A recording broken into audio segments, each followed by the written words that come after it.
There is a hunger in every human heart which nothing can satisfy or appease, a hunger for something more true than ordinary human beings wit of, a hunger for the real, a hunger for the sublime. It is the nostalgia of the soul, of the spirit soul of man.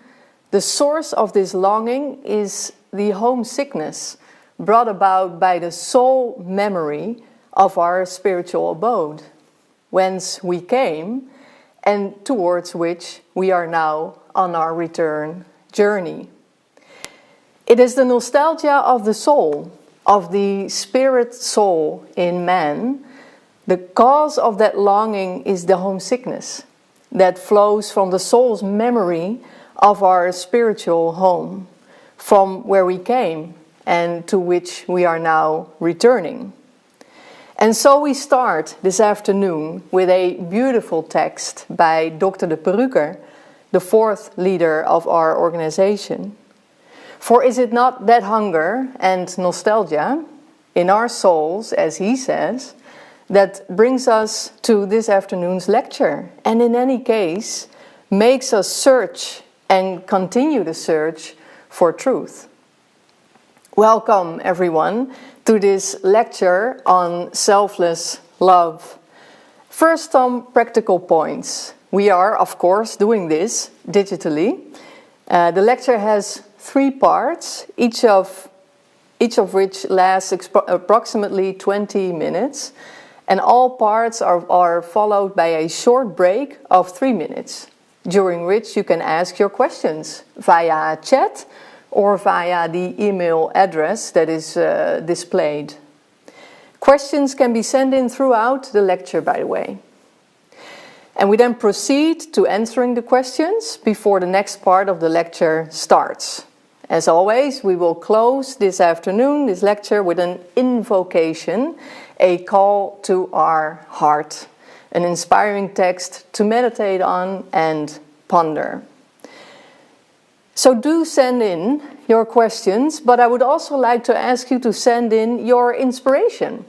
So what inspires you? Where do you get your wise lessons from, in general or in this crisis in particular?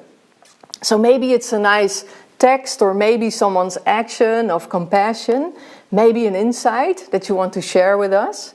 And if we had sat here together in a room, I would have asked you directly, but we can also do it digitally, that's no problem. So we can still make this story together and inspire each other. So let's move on. Tonight, or this afternoon's topic is pretty much the most beautiful topic I could think of, especially given the challenging times that we live in. Because anyone who had described our situation a year and a half ago, with a pandemic and lockdowns, curfews, social distancing, and for many people, personal concerns about health and income, had probably been declared insane. Sometimes it feels like we're in this science fiction movie, not like the life we know and we are used to. So for many people, their whole life is turned upside down. Distressing stories in the Netherlands from the organization called the Kindertelefoon, a platform that children can reach out to when in need of help, that is being used much more often due to mounting tensions in the home. Or about lifelong couples who have to say goodbye by telephone after a long marriage. These stories touch us deeply in our soul. And how would we love to hug our parents, brothers and sisters, friends, and simply want to be together again? What we may have taken for granted suddenly turns out to be so essential in a situation like this. Even at work, the sometimes quite hated office turns out to be something to long for. Well, not too long, because working from home is also nice and quiet, but just being able to see each other again, being able to look each other in the eyes, experiencing a spontaneous a spontaneous encounter with each other. How important that turns out to be. We are in what we might call a crisis. You could say that we are being tested as a collective and as an individual. From the ancient wisdom, we could say that something must have been brewing for a long time, something that was slumbering beneath the surface, building up to enter our lives with tremendous force and put them in radically different light. So we probably all know the Chinese meaning of crisis by now. The Chinese word for crisis consists of two signs. One that means danger or disaster, and one that means opportunity. So where we speak of a crisis, everything comes together. The beautiful, the ugly, the short-term interventions that should provide relief in the here and now, but also the opportunity for long-term sustainable solutions and improvements. In other words, the opportunity to make our lives and our society better, with more wisdom because we have learned, with a greater eye for the well-being of all of us and the beings we live with, such as animals, perhaps with more justice and equality, if we have learned. Perhaps spurred on by the sense that in this situation we are experiencing a shift from what we thought was important to what we now in our hearts know that is important. From a realization that we don't want this anymore. We no longer want the causes that brought about the crisis, and we no longer want the crisis itself. We want something better, more healthy, more sustainable, more loving. In a crisis, we see something remarkable. It brings out the best in people and the ugliest. We see people in healthcare who continue to provide care, risking their own lives, even if they are at the end of their rope. A boom in altruistic actions, varying from going out and buying groceries for each other, other people for each other, to people voluntarily coaching school children who are struggling with the situation. We want to help each other, do this together, work together. It brings out an enormous desire in us to work for the community, for each other. And on the other hand, it also makes some of us maybe desperate. The situation may seem hopeless, and tensions inside us take the upper hand, and we do things we might not normally do. Or it just brings out what we could hardly hide in ourselves until then. So the riots in the Netherlands that have taken place a couple of weeks ago, and that many of us have watched with horror, are an example of this. However, they were soon followed by massive fundraising campaigns, encouragement for those who were affected, and cleanups in cities and initiatives to make the streets look more inspirational by transforming the many boarded up windows with colorful paintings. So the beautiful side of crisis also touches us deep in our soul. A crisis brings out the best and the ugliest in us. They seem to come to us as twins. Now, in this lecture, we will look together at what is happening here and what we can learn from the universal teachings about this. We will specifically consider what a crisis means and does to us. What can we learn?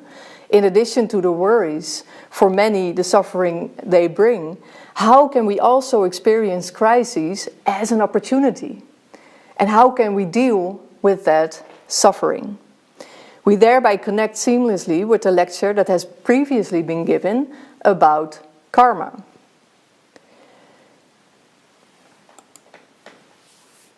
So this afternoon we will talk about selfless love and what the sages who bring universal wisdom to us can teach us about handling the situation we are in. Who are these wise humans, and what is the essence of what they have taught? And how does it help us get through what is a difficult time for many? When we think of the wise, we may think of the sages who initiated the world's religion and great philosophical systems. And from a theosophical perspective, we think that that is justified. There have always been people who seem to know more than we did, who seem to have already discovered the holy grail of life, and who then wanted to share their experience and learned lessons with all of us. Every culture has known them, and we all know them. Think of Gautama the Buddha, Jesus of Nazareth, Krishna, Lao Tzu, Mohammed, Plato and Socrates, and many more. The sages are often known within specific religious traditions. But what is religion really? There is a beautiful story about this in Sufism, the mystical movement in Islam. And it goes like this. One of the students asked the Sufi master, which religion is the true religion? And the master said that the student meant which belief is the correct one.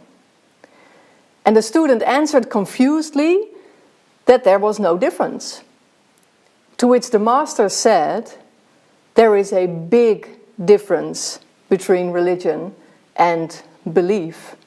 Religion in its purest form is like a lit candle, like a flame. It gives light so you can see it. And the light then shows you the path you are walking on and where you are going. Through the light, you see yourself and the other. Belief, on the other hand, is like an Arab lampshade. It consists of a multitude of beautiful pieces of glass, each in a different shape and color. And people look through a specific piece of glass and say, this is the true belief. And the others say, again, that cannot be right, because the true belief is different. This is the true belief. And before you know it, they are arguing about the true faith. The arguing people see only part of the light, broken by the colored glass. And they no longer feel the warmth of the candle because their inner heat overshadows everything. And the flame does what flames do. She burns in the lamp, full of light and warmth, waiting for someone to remove the lampshade. Religion is thus the universal flame itself, which helps us to rediscover our true self, to reconnect with that, because somewhere along the path of life we have lost that connection. Not truly, but in our own minds, in our experience, we lost it. And that's where the hunger and the homesickness come from, which we just talked about. We have forgotten who we are, and religion shines a light on ourselves so that we might remember again. The core of all religions is the same. And that's good news, because it gives us an abundance of knowledge and teachings to draw from. And there is another remarkable thing in this story. Religion gives light as well as warmth. So it provides light in the form of knowledge about our true self. And if we think about it, meditate on it, play with it, experiment with it, apply it, it can lead to more wisdom. But it also provides warmth in the sense of support, comfort, It inspires our sense of belonging, our humanity, our compassion and empathy. So it is light and warmth, or as it is defined in Theosophy, as sympathy relates to love, which is cosmic harmony, consciousness relates to divine intelligence. In other words, awakened or active love manifests itself in what we humans call sympathy. And activity-led intelligence and self-awareness reveal itself as consciousness. So these two always go hand in hand. Intelligence, knowledge, wisdom, and love, sympathy, harmony. And this is why we call those sages the masters of wisdom and compassion. And perhaps compassion is even more important, for imagine that someone has all the knowledge in the world, but is heartless, while another may know less, but has a big heart because of the universal, all-encompassing sympathy of love. Which of these would you like to hang out with? And who would you approach if you were experiencing difficulties? So compassion, love, the warmth is more important than knowledge. Or rather, true knowledge or wisdom follows from compassion. Because if you sincerely want the best for your environment, you want to do good, then you will seek knowledge. You will apply your highest insights in that moment, in that time. Through trial and error, you will develop wisdom. So what can we take away from this first section? There is a hunger and nostalgia in our souls for what we might call our spiritual home. Hunger for the truth and the supreme. Perhaps we feel that even more in times of crisis. And there is a universal religion, the flame that gives light and warmth, which we also call the ancient wisdom or theosophy. And that aims to reconnect us with the truth and the supreme that we so intensely miss.